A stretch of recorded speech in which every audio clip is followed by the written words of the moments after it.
आज हमारा टॉपिक है test of hypothesis about the difference between two population means independent samples. अब ये याद रखना है, यहाँ पे आपके पास है इंडिपेंडेंट सैंपल्स हैं और टू पॉपुलेशंस हैं। आपने उनकी टेस्टिंग करनी है। जैसे देखिए आपने सिंगल मीन की सिंगल प्रोपोर्शन की, अभी हमने ये दो केसेस भी पढ़े हैं। और सिंगल मीन में फर्दर आपने तीन तरह का देखा था कि आपका जब सिग्मा नॉन होता है, एक वो केस होता है, एक दूसरा केस होता है जब आपका एन लार्ज होता है और सिग्मा अननोन होता है। थर्ड आपका होता है कि जब आपका एन स्मॉल होता है और सिग्मा अननोन होता है, उसमें हम टी टेस्ट लगाते हैं। सिमिलरली आपको मैंने बताया था मीन्स के लिए ये तीनों केसेस ही होते हैं।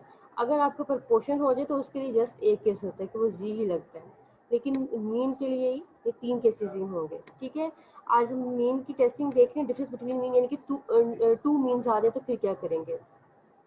पॉपुलेशन 1 के मीन को हम म्यू 1 कह देंगे, पॉपुलेशन 2 के मीन को हम म्यू 2 कह देंगे। ठीक है, there are problems where we are interested in hypothesis concerning about the difference between the means of two population. अब इंडिपेंडेंट का मतलब यहाँ पे ये याद रखना है कि एक जो है सैंपल दूसरे सैंपल पर डिपेंड नहीं कर रहा है। ठीक है, इंडिपेंडेंट मतलब एक के चेंज होने से दूसरे में कोई चेंज आ रहा है, वो हम लिंक चेक नहीं कर रहे हैं। उसके लिए आपको फर्दर नेक्स्ट एक्सरसाइज में क्वेश्चंस गिवन होंगे। यहाँ पे इंडिपेंडेंट सैंपल्स है, यानी कि जो पॉपुलेशन 1 है और पॉपुलेशन 2 एक दूसरे पे डिपेंड नहीं कर रही है। ठीक है, for instance we may wish to decide upon the basis of suitable samples whether a new fertilizer is more effective than the existing fertilizer or whether a newly introduced product is more reliable than the existing। अब देखिए एक दूसरे पर depend इस तरह से नहीं कर रहे हैं कि एक के चेंज होने से दूसरा क्या चेंज हो रहा है। अब हम ये देख रहे हैं कि एक फर्टिलाइजर पहले ऐसे थी, दूसरे उसके बाद उसमें कुछ हमने मतलब फर्टिलाइजर प्रो, अगर हम वो देख रहे हैं फील्ड को, अगर एक फील्ड ऐसा था फर्टिलाइजर यूज करने के बाद उसकी कैसे प्रोडक्टिविटी हुई, ये बेसिकली हो जाता है। हम चेक कर रहे होते हैं अपने सैंपल की इंडिपेंडेंस और इंडिपेंडेंस को। ठीक है, whether a newly introduced product is more reliable than the existing product, specifically within a frame of statistical language we are interested in making inference about parameter mu1 and mu2. A test of hypothesis must be based on the assumption regarding the structure of underlying distinctions। ये आपको पता है कि तीन तरह के ही हमारे पास होते हैं जो हम हाइपोथेसिस बनाते हैं, एक लेस देन वाला, एक ग्रेटर देन वाला और एक नॉट इक्वल टू।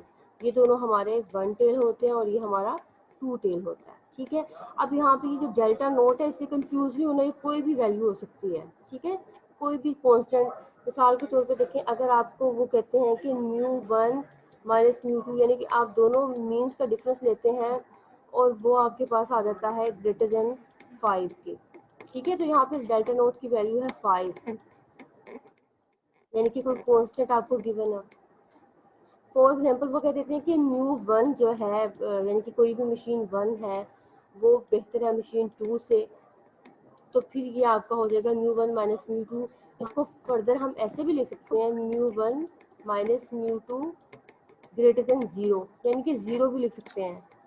यहाँ पे ये देखिए, ये वाला μ2 इस साइड पे आ जाएगा तो यहाँ पे 0 रह जाएगा ना, μ1 माइनस μ2 ग्रेटर देन 0। तो ये 0 भी हो सकता है, 5 भी हो सकता है, कोई भी वैल्यू भी हो सकती है। ठीक है, ये डेल्टा कोई भी वैल्यू हो सकती है, 0 भी और कोई कॉन्स्टेंट वैल्यू भी हो सकती है। नेक्स्ट इसके बाद केसेस आ जाते हैं हमारे पास। ये तो तीनों हमें बता दिए कि हाइपोथेसिस की ये 3 टाइप्स होंगे इसमें। सेकंड में हमारे पास होगा कि नॉर्मल पॉपुलेशन हो, हम इंडिपेंडेंट सैंपल की बात कर रहे हैं, अभी डिपेंडेंट केसेस आपके नेक्स्ट एक्सरसाइज में होंगे। नॉन वेरिएंसेस हो, एनी सैंपल साइज हो। ये कंडीशन हमने सिंगल के केस में देखी थी कि नॉर्मल पॉपुलेशन होता है, वेरिएंस जो है पॉपुलेशन का वो नॉन होता है और सैंपल साइज कुछ भी हो सकता है, छोटा भी हो बड़ा भी, उससे कोई फर्क नहीं पड़ता। हमारा सिग्मा नॉन है तो हमने जी लगाना है। Suppose that we have two independent random sample sizes n1 and 2 from a normal population having respectively mu1, mu2 and variances sigma 1 and sigma 2. We know that x bar 1 is distributed। अब आपको पता है x bar single हो तो वो distributed normally distributed होगा mu1 और sigma 1 scale over n1 से, x bar 2 होगा तो वो इससे हो जाएगा। और x bar 1 x bar 2 दोनों को हम लेते हैं तो वो उनको डिफरेंस ले लेते हैं, x bar 1 minus x bar 2। Difference between to independent variables is normal distributed mu1 minus mu2। अब इसका कंबाइन के लिए दोनों को हम ऐड कर देते हैं, इनका जो स्टैंडर्ड एरर होता है सिंगल के लिए, ये देखें इस तरह से आ गया, और कंबाइन दोनों के लिए लेना होता है तो ऐड कर देते हैं। वेरिएंस की प्रॉपर्टी ये होती है कि अगर हम उसमें सब्ट्रैक्ट भी कर रहे हैं तो वो ऐड को हो जाता है। ठीक है, ये याद रखनी है वेरिएंस की प्रॉपर्टी, हमने फर्स्ट ईयर में पढ़ी थी। ए प्लस माइनस बी होता है तो वो प्लस होकर ही ओपन होता है। ठीक है, माइनस नहीं होता है। अच्छा जी, अब इसमें हमारे पास जी डिस्ट्रीब्यूटेड होगा इस तरह से, X bar one minus X bar two minus mu one minus mu two over this. अब यहाँ पे देखिए ब्रैकेट लगाई हुई है इन्होंने, अगर आप ब्रैकेट नहीं लगाते वैसे तो आपको ये सिंगल वैल्यू गिवन होगी mu one minus mu to की, लेकिन वैसे यहाँ पे आपने देखना फार्मूले में ब्रैकेट लगाई हुई है इन्होंने। ठीक है, और सिंगल केस में यहाँ पे क्या होता है, x bar minus mu over sigma over under root n. अब यहाँ पे ये दोनों का डिफरेंस आ गया, x bar one x bar two का। नेक्स्ट पॉपुलेशन के मीन्स का डिफरेंस आ गया, नीचे जो है उनका स्टैंडर्ड एरर आ गया। ठीक है, पॉपुलेशन सिग्मा स्क्वायर नॉन था तो इसलिए सिग्मा स्क्वायर लिखा हुआ है, और यहाँ पे उन्होंने कह दिया देखिए फर्दर अगर इसकी जगह पे कोई सिंगल वैल्यू होती है तो हम वो सिंगल वैल्यू लिख देंगे। ठीक है, जिस फॉर्मूला दोनों सेम ही, आप कोई भी एक याद कर लें, वैसे तो आपको अभी याद हो जाने चाहिए, जो सिंगल के केसेस में भी वही है, डबल के केसेस में भी वही है, बस आपको जो है सैंपल एक्सटेंड कर जाता है। फर्स्ट केस हमने ये देख लिया, सेकंड केस हम देख रहे हैं इंडिपेंडेंट सैंपल्स हो। अब क्या होगा, नॉर्मल पॉपुलेशन हो। ठीक है, नॉर्मल पॉपुलेशन हो, सेम अननोन वेरिएंस हो, ये याद रखना है। हमने कॉन्फिडेंस इंटरवल में भी देखा था, अगर हमारा स्मॉल सैंपल साइज हो तो साथ उसकी कंडीशन क्या होती है, सेम वेरिएंस होता है, और हम वहाँ पे भी एसपी निकालते थे, पूल्ड वेरिएंस निकालते थे, याद है ना आपको। तो यहाँ पे भी हमें पूल्ड वेरिएंस ही निकालना होगा। सेम अननोन वेरिएंस का मतलब है जो दोनों वेरिएंसेस हैं, दो हैं या दो से ज़्यादा, जितने भी वेरिएंस हैं उनको पूल कर लेना है, उनको कंबाइन कर लेना है। इसको कंबाइन वेरिएंस भी कहते हैं, पूल वेरिएंस भी कहते हैं, और सेम वेरिएंस भी कहते हैं। अननोन का मतलब इसलिए लिखा हुआ क्योंकि पॉपुलेशन का नहीं होता, ये हम सैंपल का एस्टिमेट करते हैं, इसलिए इसको अननोन वेरिएंस कहते हैं। अगर नोन लिखा हुआ होता है तो इसका मतलब होता है वो पॉपुलेशन के वेरिएंस की वैल्यू गिवन है हमें। सैंपल साइज स्मॉल है यानी कि लेस देन 30 है। ठीक है, दोबारा से रिपीट कर रही हूँ, सेकंड कंडीशन क्या है, हमारे पास पॉपुलेशन नॉर्मल है और एन हमारे पास स्मॉल है और अननोन सेम वेरिएंसेस है। ठीक है, हमने म्यू, ये तो हमें कंडीशन पता है, हमने ये सैम्पलिंग से पढ़ रहे हैं कि अगर हमारे पास दो डिफरेंस लेते हैं, हम डिफरेंस बिटवीन मीन की टेस्टिंग कर रहे हैं, कुछ भी कर रहे हैं, तो उन दोनों के जो है कंबाइन जो है, ये तो सब्स्टिट्यूट में आता है। Mu X bar one minus X bar two को हम फर्दर इसके इक्वल लिख सकते हैं। ठीक है, इसके इक्वल लिखते हैं हम। और सिग्मा स्केयर जो है हमारा standard error sampling distribution X bar one x bar two का, उसको हम फर्दर ऐसे लिखते हैं। और दोनों अगर सेम हो जाए, सिग्मा स्केयर वन भी हमारे पास और सिग्मा टू स्केयर दोनों सेम हो, तो हम सिग्मा स्केयर कंबाइन मतलब बाहर निकाल लेते हैं common, n one one over N one plus one over n two आ जाता है हमारे पास। इसको फर्दर हम जो ऐसे नहीं लिखते हैं क्योंकि तो हमारे पास अननोन है ना सिग्मा स्केयर, ये पॉपुलेशन का तो नहीं गिवन है। अगर पॉपुलेशन का जहाँ कहीं गिवन होता है तो हम एज इट इज लिख देते हैं, लेकिन इसको हमें एस्टिमेट करना पड़ेगा। इसको एस्टिमेट करने के लिए ये वाली कंडीशन तो हमें देखें, अगर इस तरह से गिवन हम तब यूज़ करते हैं कि जब हमें पॉपुलेशन का सिग्मा कॉमन गिवन हो दोनों, मतलब वो कहते हैं कि कॉमन आपका पॉपुलेशन का वेरिएंस ये है या स्टैंडर्ड डेविएशन ये है, तो फिर आपने ये वाला फॉर्मूला यूज़ करना होगा। लेकिन हमें यहाँ पे अननोन है और एन लेस देन है, तो इसलिए हमें एस्टिमेट करना है। अब एस्टिमेट करने के इसको एस्टिमेट करने के हमने पीछे भी फार्मूलाज पढ़े थे कॉन्फिडेंस इंटरवल वाले चैप्टर में, वही फार्मूलाज हैं। देखें तो आप ये देखें, अगर हमारे पास दो सैंपल्स हो तो हमारे पास एस पी का पूल का वेरिएंस जो है ये फार्मूला आ जाएगा, अगर हमें एस गिवन हो क्वेश्चन में, N one minus one S one square hat plus N two minus one S two square hat over N one plus N two minus two. ठीक है, ये और यही है आपको पता है जो नीचे लास्ट में होती है ये आपकी डिग्री ऑफ फ्रीडम भी होती है टी के केस में। नेक्स्ट ये तो आपको अगर एस के मुताबिक डाटा गिवन होगा तो आप ऐसे निकाल लेंगे वेरिएंस। कभी कभी आपको ऐसे डेविएशंस गिवन होती हैं डाटा में, तो आपने फिर इन दोनों को कंबाइन कर लेना, ऐड कर लेना, और इस जो है नीचे जो है बेसिकली डिग्री ऑफ फ्रीडम के इक्वल होता है, इसे डिवाइड कर देना है। सेकेंड फार्मूला आप ये यूज़ करेंगे एस पी के लिए। थर्ड फार्मूला, अगर आपको ना तो डेविएशंस गिवन ना स्टैंडर्ड डेविएशन की फॉर्म में डाटा गिवन है, यानी कि एस्टिमेटेड स्टैंडर्ड डेविएशन की फॉर्म में, आपको जो basically sum of squares given है, तो आपने क्या करना है, जो सम गिवन है, जो स्केल गिवन है, वो सारी वैल्यूज पुट करके आपने इस तरह से निकाल लेना है। ये तीनों फार्मूलाज आपने याद कर लेने हैं कि कभी आपको डाटा ऐसे गिवन होता है, कभी ऐसे गिवन होता है और कभी ऐसे गिवन होता है, ठीक है। और यही आपके बेसिकली देखें तो आप ये कॉन्फिडेंस इंटरवल में भी ये यूज़ हुए हैं और यहाँ पर भी यूज़ हो रहे हैं। नेक्स्ट इसके बाद हमने फर्दर टी को ऐसे लिखना है, ठीक है। T is equal to X bar one minus X bar two minus delta naught. Delta naught का मतलब है कोई भी कांस्टेंट वैल्यू हो सकती है ओवर एस पी जो आपका फूल आपने वेरियंस निकाला उसका हमने स्टैंडर्ड डेविएशन निकाल लिया over under root 1 over n1 plus 1 over n2, ठीक है। ये आपका टी का फॉर्मूला हो गया। अब बेसिकली आप देखो तो कंफ्यूज नहीं हो रहे इतने फार्मूलाज नहीं, इंटरचेंजेबली विद थोड़ी बहुत माइनर से चेंजेस के साथ है, अदरवाइज सारे सेम फार्मूलाज हैं। सबसे पहले आपने जो ना अपने रजिस्टर में चैप्टर स्टार्ट करने से पहले फार्मूलाज सीखा करें हर एक्सरसाइज से पहले, ठीक है। इसमें ये 3 फार्मूलाज यूज होंगे, ये फार्मूलाज, फिर आप एक्सरसाइज स्टार्ट किया करें। अच्छा, इंडिपेंडेंट सैंपल्स, थर्ड केस है हमारे पास एनी पॉपुलेशन कोई भी हो लेकिन लार्ज एन हो। आपको पता है लार्ज एन हो, कोई भी पॉपुलेशन हो, वो नॉर्मल को अप्रोच कर जाती है by central limit theorem. And both sample sizes are large, greater than 30. The assumptions regarding small samples can be greatly relaxed. It is no longer necessary to assume that the parent distribution are normal. ठीक है, normal हम assume करना जरूरी नहीं है, कोई भी distribution हो सकती है, because central limit theorem shows that x bar 1 is approximately normally distributed with mean mu1 and variance sigma 1 square over n1, and x bar 2 is normally distributed with mu 2 sigma square over n2, and x bar 1 is independent of x bar 2। इन दोनों को combine हम ऐसे लिख लेंगे और इनका standard deviation ऐसे variance ऐसे हो जाएगा, ठीक है। नेक्स्ट इसके बाद आपके पास ये वाला फार्मूला आ जाएगा जी का। अब देखिए इसमें ये जी का फार्मूला तो बिल्कुल सेम है, लेकिन इसमें सिग्मा स्केयर नोन वाला गिवन है, हमें तो अननोन होंगे यहाँ पे।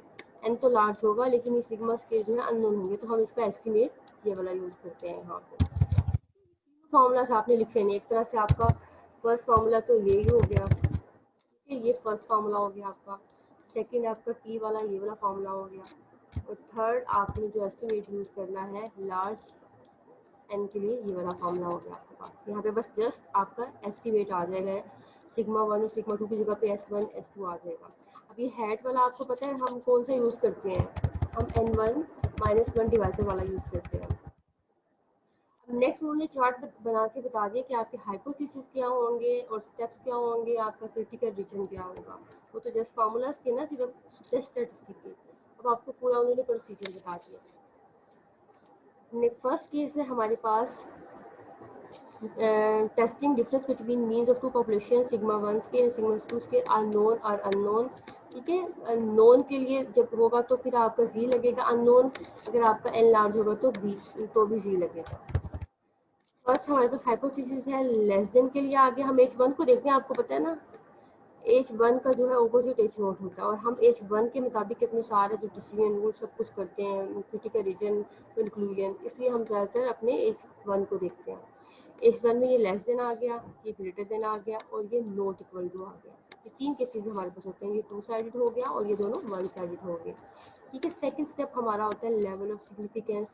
थर्ड स्टेप हमारा होता है टेस्ट स्टैटिस्टिक। ये सिग्मा स्केयर नोन वाला केस है और ये sigma square unknown and large वाला केस है, 2 केसेस गिवन है यहाँ पे आपको। अब आपने देखना है, ये देखें लेस देन है तो हमारा क्रिटिकल रीजन क्या हो जाएगा, रिजेक्ट H नोट हम करेंगे जी लेस देन जी अल्फा। अगर हमारी कंडीशन फुलफिल हो जाती है तो हम रिजेक्ट कर देते हैं।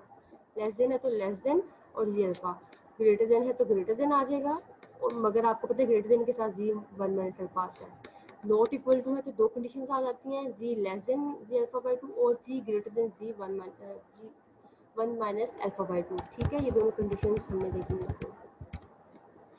नेक्स्ट स्टेप उसके बाद हमारा होता है क्रिटिकल रीजन के बाद कंक्लूजन ये होता है हमारा कि हमने अगर ये कंडीशन फुलफिल हो गई तो reject H naught, otherwise accept H naught, ठीक है। ये कंडीशन फुलफिल होगी तो reject H naught, otherwise accept H naught. The summary of the procedure of testing hypothesis about the difference between two normal populations with unknown variances, variance sigma 1 के equal to sigma 2 के, अगर वो कह रहे हैं कि आपके पास unknown variance हो जाएंगे और सेम हो जाए तो फिर उसके लिए आपका कौन सा होगा टेस्टिंग प्रोसीजर। अब देखिए यहाँ पे भी वही आपके पास हाइपोथेसिस 3 तरह के होते हैं, ये less than, greater than, not equal to, और इसका ऑपोजिट आपको पता है इफ नॉट में आता है। Second step level of significance. Third आपका टेस्ट स्टैटिस्टिक है। टेस्ट स्टैटिस्टिक में यहाँ आपको उन्होंने बताया कि आपको जो है एन स्मॉल है और जो वेरिएंसेस है वो अननोन है, तो आपने टी लगाना है, ठीक है। अब ये एस पी आ गया। एस पी का फॉर्मूला आपको पता है 3 तरह के होते हैं, यहाँ पे तो उन्होंने जस्ट एक बताया है, आप वो तीनों देख लेंगे कौन कौन सा आपको डाटा रिक्वायर्ड क्वेश्चन के मुताबिक वो लगेगा, ठीक है। नेक्स्ट स्टेप उसके बाद आपने कैलकुलेट करनी है, फिर उसके बाद क्रिटिकल रीजन आपका होना है। यहाँ भी देखें लेस देन है तो लेस देन आ जाएगा T V alpha. Degree of freedom आपको मैंने बताया ये आएगी क्योंकि 2 है आपके पास डाटा, अगर एक होता आपके पास सिंगल डाटा तो n-1 होता, ठीक है। अगर देखा जाए तो देखें ये है आपके पास degree of freedom first data के लिए।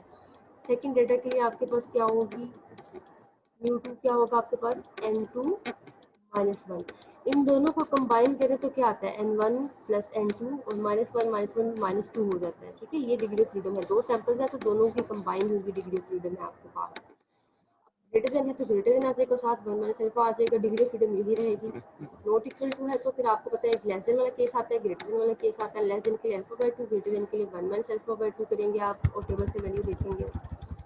नेक्स्ट उसके बाद आपका क्रिटिकल रीजन के बाद कंक्लूजन होता है, आपको पता है अगर कंडीशन फुलफिल होगी तो रिजेक्टेशन और अदरवाइज एक्सेप्टेशन, ठीक है। सिमिलरली इन तीनों के लिए ये कंडीशन होगी। हमारे पास एग्जांपल आती है 13.19 Apex current packaging machinery for coffee is known to ground coffee into a 1 pound cans with a standard deviation 0.6 ounce। अब ये आपको एक स्टैंडर्ड डेविएशन पॉपुलेशन का गिवन है, क्योंकि ना इससे पहले आपको सैंपल गिवन है ना मतलब एक्स बार कुछ इस तरह की नहीं गिवन, जस्ट आपको पहले स्टैंडर्ड डेविएशन गिवन है तो आपका ये सिग्मा 1 होगा। अब आपको ये नहीं पता सिग्मा 1 है यानी कि 1 सैंपल का टेस्ट है या 2 सैंपल का, नेक्स्ट पढ़ेंगे तो आपको पता चलेगा। ये आपका फिलहाल वैसे सिग्मा है, आपको पता चल गया। Epix is considering using a new packaging. अब देखिए ये तो ओल्ड पैकेजिंग होगी ना किसी चीज़ की, जो या करंट पैकेजिंग कहते हैं, और वो कह रहे हैं कि न्यू पैकेजिंग मतलब ये है आपकी ओल्ड पैकेजिंग और न्यू पैकेजिंग उन्होंने बताया कि उसका आपका मोर एक्यूरेटली विद स्टैंडर्ड डेविएशन 0.3, ये आपका न्यू जो है पैकेजिंग की स्टैंडर्ड डेविएशन हो गई, आपको सिग्मा 2 हो गया, ठीक है। 2 स्टैंडर्ड डेविएशन की 2 सिग्मा गिवन है तो इसका मतलब आपके पास 2 डाटा सेट्स गिवन है, सिग्मा 1 और सिग्मा 2 हो गया। Before deciding to invest in the new machine Epix which test its performance against the old machine. अब वो चाह रहे हैं कि देखना चाहेंगे अपनी मशीन की पहले भी परफॉर्मेंस अच्छी थी या अब अच्छी है। A sample was taken to each machine to measure the mean weight of the content with the following results. अब आपको नीचे जो रिजल्ट्स गिवन हैं एन गिवन है दोनों और एक्स बाद में। अब देखिए अगर आपको ना पता चले कि ये सिग्मा आपका पॉपुलेशन का तो एन स्मॉल है 30 से, लेकिन हमें ये पता है कि हमारा सिग्मा जो है पॉपुलेशन का गिवन है तो इसलिए हमारा ये जी वाला केस ही होगा। एन हमारे ये हो गए, एक्स बार ये हो गए, सिग्मा दोनों ऊपर गिवन है। 5% लेवल ऑफ सिग्निफिकेंस ये आपको अल्फा गिवन है। टेस्ट अब यहाँ से देखिए हाइपोथेसिस क्या बनेगा, test the hypothesis that there is no difference. अब मैंने आपको बताया था जब डिफरेंस की बात होती है, चेंज की बात होती है, रीजनेबल, सफिशिएंट, कंसिस्टेंसी, इस तरह के वर्ड यूज होते हैं तो इसमें आपका इक्वल टू और नॉट इक्वल टू वाला हाइपोथेसिस बनता है। In the average weight of content stored by the old machine versus the new machine.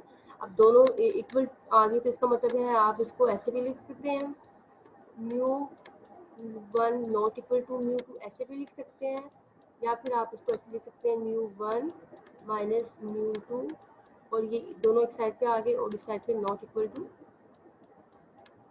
0 आ गया, ठीक है। सारा डाटा लिख लिया आपने, हाइपोथेसिस फॉर्मुलेट कर लिए। देखिए अभी मैंने आपको बताया ये दोनों इस तरह से भी equal to not equal to, और फर्दर उसको आप एक साइड पे दोनों को लाकर ये 0 के इक्वल भी ला सकते हैं, ठीक है। अगर कोई कांस्टेंट की वैल्यू होती तो वो कांस्टेंट की वैल्यू भी आप यहाँ पे लिख सकते थे, लेकिन यहाँ पे उन्होंने बताया है 0 है यानी कि नो डिफरेंस, आपस में मशीन का कंपैरिजन है तो ये 0 आ जाएगा। सेकंड स्टेप हमारा लेवल ऑफ सिग्निफिकेंस है, अल्फा आ जाएगा, अल्फा/2 1 माइनस अल्फा/2 क्योंकि टू टेल टेस्ट है। थर्ड में हमारे पास टेस्ट स्टैटिस्टिक आ जाएगा, ठीक है, ये हमने वैल्यू अपना लिख ली टेस्ट स्टैटिस्टिक का फार्मूला। फोर्थ में हमारी कैलकुलेशंस कर लेंगे, हमारा रिजल्ट आ जाएगा 6.92। ठीक है। अब इसके बाद आपका है नेक्स्ट स्टेप होता है क्रिटिकल रीजन। क्रिटिकल रीजन में आपने दोनों क्रिटिकल रीजन बना लिए, जी अल्फा बाई 2 की value -1.96, Z 1 minus alpha by 2 की वैल्यू 1.96। अब आपकी फर्स्ट कंडीशन है जी लेस देन -1.96। अब 6.92 छोटा है इससे, ये कंडीशन फुलफिल हो रही है या नहीं हो रही है? ये कंडीशन फुलफिल नहीं हो रही। नेक्स्ट कंडीशन है 6.92 बड़ा है 1.96, तो ये कंडीशन फुलफिल हो रही है। एक भी कंडीशन फुलफिल होती है तो हमारा रिजेक्ट एज नोट होता है। ठीक है, एक भी याद रखनी है बात, एक भी कंडीशन फुलफिल होगी तो हमारा रिजेक्ट एज नोट होगा। अगर दोनों कंडीशन फुलफिल नहीं होती हैं तो हमारा एक्सेप्ट एज नोट होगा। ठीक है, हम नेक्स्ट क्या कहेंगे, we reject each note and conclude that the mean weight of 1 pound cans filled by the new machine is not same as that filled by the old machine। ये आपको वैसे standard deviation से भी पता है कि वो सेम फिल नहीं कर रहे हैं। जिसका स्टैंडर्ड डेविएशन कम होता है वो आपका मोर प्रिसाइज रिजल्ट्स देते हैं। ये अगर वैसे इन जनरल बात कर रही हूँ मैं आपसे, जिसका स्टैंडर्ड डेविएशन कम होता है वो मोर प्रिसाइज डाटा होता है। अच्छा जी, इसके बाद एग्जाम्पल 13.20।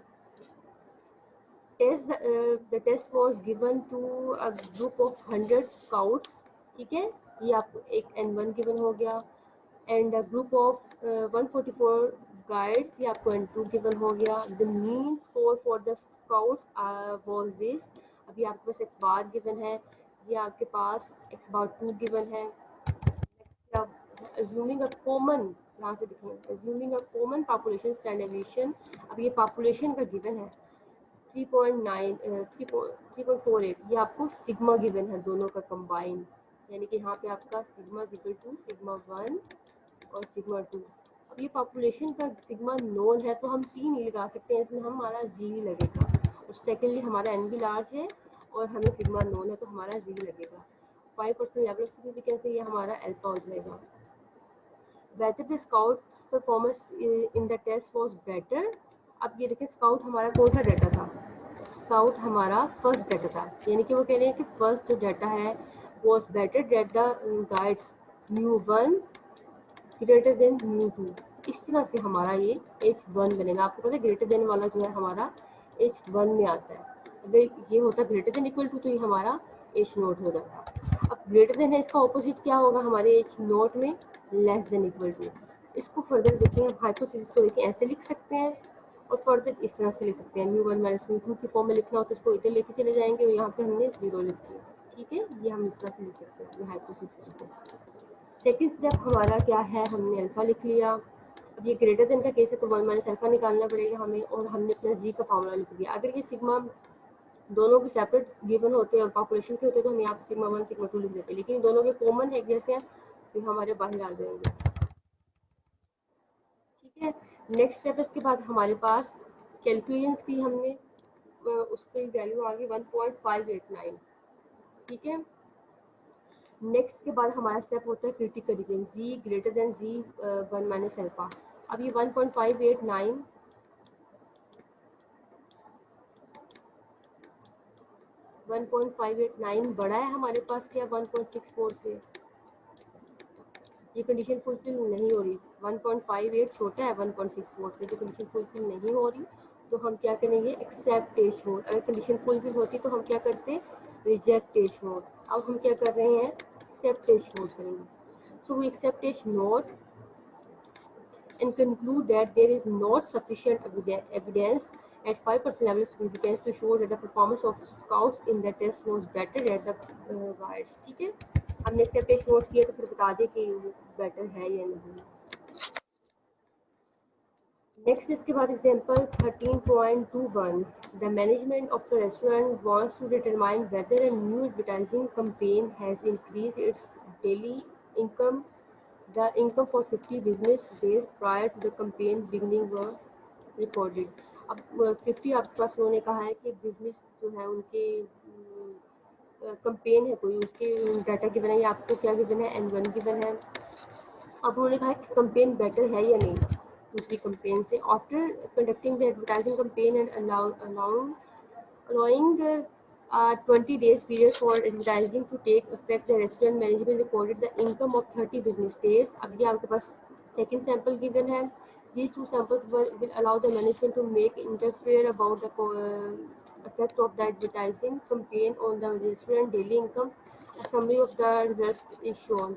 आपको N1 गिवन है, N2 गिवन है, X बार 1, X बार 2, S1, S2 सारा आपको डाटा समराइज फॉर्म में एक टेबल में गिवन है, बिफोर कंपेन और आफ्टर कंपेन। ठीक है, कोई 50 आपके पास सैंपल था, फिर उन्होंने कोई कंपेन किए तो उसके बाद उन्होंने 30 का सैंपल लिया तो उन्होंने देखा रिजल्ट ये आया है। Do these data provide sufficient evidence for the management to conclude that the mean income has been increased? Increase के लिए क्या आ जाएगा? Greater than by the advertising campaign using alpha 5%. अब देखें कंपेन हमने बिफोर वाले में तो कंपेन नहीं की भी ना, हमने आफ्टर में कंपेन, यानी कि कंपेन करने के बाद आफ्टर वाला ये आता है μ2 वाला। हमारा μ2 ग्रेटर देन है μ1 से या नहीं, वो ये पूछना चाह रहे हैं कि हमारा कंपेन करने के बाद डाटा इफेक्टिव हुआ है या नहीं हुआ। इट्स मीन μ2 बड़ा हुआ है μ1 से या नहीं हुआ, ये हमने देखना है। ठीक है, तो ये हमारे पास, इसको फर्दर हम कैसे लिख सकते हैं, μ2 माइनस μ1 भी लिख सकते हैं इसको, और इसका ऑपोजिट ग्रेटर देन का लेस देन इक्वल टू हमारा इस नोट में आ जाएगा। ठीक है, ये हाइपोथेसिस हमने फॉर्मुलेट कर लिया। सेकेंड में हमारा जो है, अब इसमें ये देखें ये चेंजिंग आएगी जब हम μ1 माइनस μ2 करते हैं। तो ये देखें जब हमारा μ1 फॉर एग्जाम्पल ग्रेटर देन होता है μ2 से, तो हमारा जो है टेस्ट स्टेटिस्टिक में x बार 1 माइनस x बार 2 आता है। सिमिलरली यहाँ पे तो ऐड होना जैसे मर्जी आ जाए, लेकिन जब हमारा μ2 ग्रेटर देन μ1 आ जाएगा तो यहाँ पे क्या हो जाएगा x बार 2 माइनस x बार 1। ये आपने याद रखना है। हाइपोथेसिस के मुताबिक जो आपका अगर μ2 माइनस μ1 है तो आपका यहाँ पे भी x बार 1 माइनस x बार 2 आएगा। ठीक है, x बार 2 माइनस x बार 1 जो भी याद रखना है। और अगर μ1 माइनस ग्रेटर देन μ2 होता तो यहाँ पे क्या आता है x बार 1 माइनस x बार 2 होता। अब ये सिर्फ इसकी वजह से चेंजिंग आई है। फर्स्ट स्टेप हमारा हो जाएगा टेस्ट स्टेटिस्टिक। फोर्थ में हमने कैलकुलेशन कर ली। फिफ्थ में जाके हमारा क्या आ जाएगा, क्रिटिकल रीजन। अब क्रिटिकल रीजन में जी ग्रेटर देन 1.645 टेबल की वैल्यू देखेंगे। अब ये 1.44 बड़ा है 1.64 से, तो ये बड़ा नहीं है, तो ये कंडीशन फुलफिल नहीं हो रही, तो यहाँ पे भी हम क्या करेंगे, एक्सेप्ट एच नोट। अगर कंडीशन फुलफिल होती तो हम रिजेक्ट एच नोट करते। Since 1.414 is less than 1, so we accept a note, that is the samples do not provide sufficient evidence at the 5% level significance that for the restaurant management to conclude that the advertising campaign has increased the mean advertising। अच्छा, इसमें आपने ये ज़रूरी नहीं है कि आपके लिखो अल्फा की वैल्यू के ऊपर ये बस आप बता सकते हो एक्सेप्टेशन नोट, और जो एक्सेप्ट कर रहे हैं मतलब क्या कंडीशन फुलफिल हो रही है वो आप बता सकते हो। नेक्स्ट के बाद जो एग्जाम्पल्स हैं वो हम कल करेंगे। एक्सरसाइज को थोड़ा सा देख लेते हैं। 13.4 आपके पास एक्सरसाइज है। क्वेश्चन नंबर 1 आपको देखिए, इसमें n गिवन है, सिग्मा स्केल 1 गिवन है, यानी कि जो है सैंपल साइज गिवन है, पॉपुलेशन का वेरियंस गिवन है, यहाँ भी पॉपुलेशन गिवन है, n गिवन है, हाइपोथेसिस गिवन है, लेवल ऑफ सिग्निफिकेंस गिवन है, और आपको यहाँ पे x बार नहीं गिवन, समीशन x1 गिवन है, यानी कि सम की वैल्यू गिवन है। आप इसका मीन निकाल सकते हैं। आपको पता है मीन के लिए क्या करेंगे, समीशन x ओवर n करेंगे तो आपके पास x बार आ जाएगा। n1 का करना होगा तो x बार 1 करना होगा तो समीशन x1 ले लेंगे, x बार 2 निकालना होगा तो समीशन x2 ले लेंगे। ठीक है, यहाँ से मीन भी निकल आएंगे, वेरिएंसेस भी आपको नोन है, हाइपोथेसिस भी आपके सामने है, अल्फा सब चीज़ें गिवन है। जस्ट आपने जी वाला फॉर्मूला लगाना है और इनको सोल्व करना है। नेक्स्ट सेकंड आपके पास है, इसमें भी आपको समीशन x गिवन है और n गिवन है और कॉमन पॉपुलेशन वेरिएंस गिवन है। अभी हमने जो सेकंड एग्जांपल की थी उसमें भी आपको देखा था ना आपने, sigma 1 equal to sigma 2 equal to sigma के इक्वल है, यानी कि कॉमन वेरिएंस गिवन है दोनों का, तो आपने वो जी वाला फॉर्मूला ही लगाया क्योंकि ये पॉपुलेशन है, जी वाला फॉर्मूला ही लगेगा। और आपको हाइपोथेसिस भी गिवन है, अल्फा भी गिवन है, तो इसमें भी जी वाला फॉर्मूला ही यूज होगा, बस सिग्मा आपका नोन है तो वो बाहर आ जाएगा। ठीक है, सेम है, कॉमन है, इस वजह से नोन होने की वजह से सॉरी नहीं, क्योंकि कॉमन है तो इसलिए आपका सिग्मा बाहर आ जाएगा, इसलिए 1/n1 प्लस 1/n2, और यहाँ पे जो आपका x बार 1 माइनस x बार 2 1 2 आ जाएगा। थर्ड आपके पास उन्होंने जो पार्ट बनाया हुआ है इसमें आपको n गिवन है, x गिवन है, यहाँ पे आपको देखें सम ऑफ स्केल्स यानी कि डेविएशन की फॉर्म में गिवन है। अब लेकिन आपका यहाँ पे देखें n लार्ज है, n लार्ज होने की वजह से इसमें भी हमारा z ही लगेगा।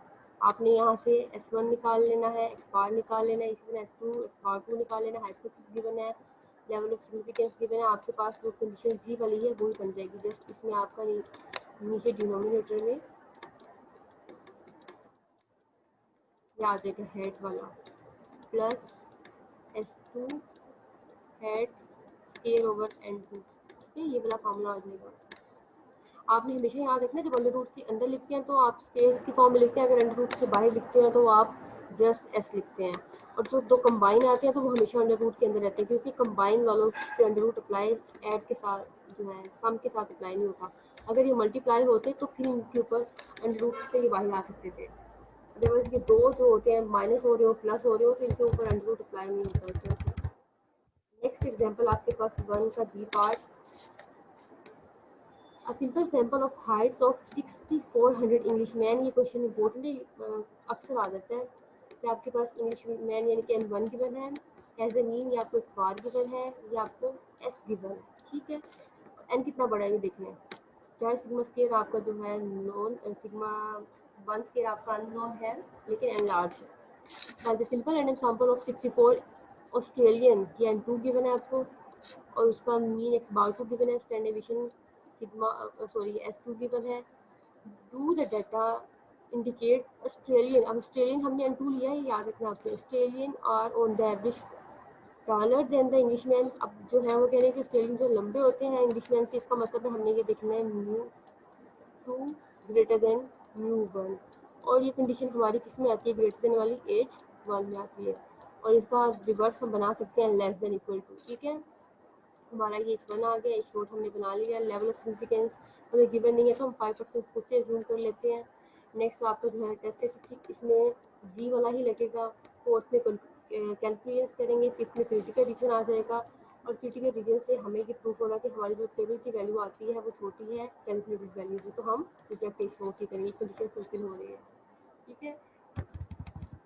नेक्स्ट क्वेश्चन नंबर 2 का ए part, a random sample of 100 professors in a private college, अभी आपके पास N1 है तो प्राइवेट कॉलेज में है, showed an average daily salary 5000 with standard deviation is this, आपको ये x बार गिवन है, x बार 1 और ये S1 गिवन है। another random sample of 150 government colleges, ये आपको N2 गिवन है government colleges, showed an average monthly income, ये आपको x बार 2 गिवन है और ये S2 गिवन है। Test the hypothesis that the average salary for the professor teaching in government, अब teaching government college does not exceed के लिए क्या आता है, exceed होता तो greater than आ जाता है, does not exceed का मतलब है less than equal to, ठीक है, ये आता है इसमें less than equal to। The average salary for the professor of private colleges, इसका मतलब है government colleges की जो सैलरी है वो exceed नहीं करेगी, मतलब ये आ जाएगा आपके लिए आपका हाइपोथेसिस में। और लेस देन इक्वल टू आपको पता है किसमें आता है, एच नोट में आता है। अगर ये जस्ट लेस देन होता तो H1 में आता, लेस देन के साथ इक्वलिटी भी आ रही है तो आपका H नोट में आ जाएगा, इसका ऑपोजिट आप H1 में बना लेंगे। ये याद रखना μ2 माइनस μ1 है यहाँ पे, क्योंकि पहले गवर्नमेंट का उन्होंने कहा है, बाद में प्राइवेट का, और सैंपल में जो पहले गिवन है वो हमारा प्राइवेट कॉलेजेस का गिवन है, बाद में गवर्नमेंट कॉलेजेस का गिवन है, ठीक है। μ2 minus μ1 less than equal to 500। अब यहाँ पे उन्होंने इसकी प्रॉपर वैल्यू बताई है 500, यहाँ पे जीरो नहीं आया, ये वैल्यू आएगी 500, ठीक है।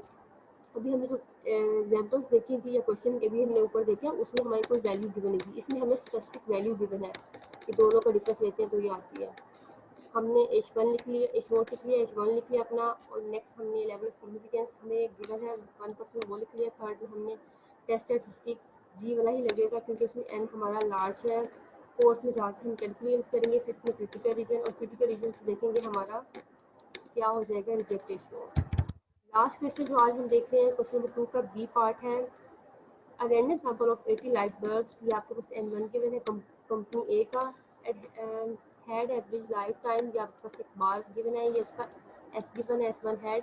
रैंडम सैंपल ये आपको N2 गिवन है, मैन्युफैक्चरिंग कंपनी बी, उसकी लाइफ टाइम बी यानी कि x बार 2।